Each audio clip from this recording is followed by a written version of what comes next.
Hello, good morning ചക്കരകളെ.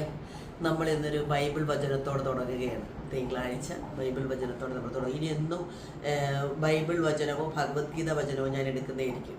ഒരു സുഖമല്ല രാവിലെ അങ്ങനെ തുടങ്ങാൻ വേണ്ടിയിട്ട്. ഒരു എടുത്ത് കൃപാസനം മാതാവിൻ്റെ അടുത്തുനിന്ന് ഞാൻ കൊണ്ടുവന്ന് വെച്ചിരിക്കുന്നതാണ്. അത് നിങ്ങൾക്കറിയാലോ. മനുഷ്യർക്ക് അസാധ്യമായത് ദൈവത്തിന് സാധ്യമാണ്. ലൂക്ക 18:27.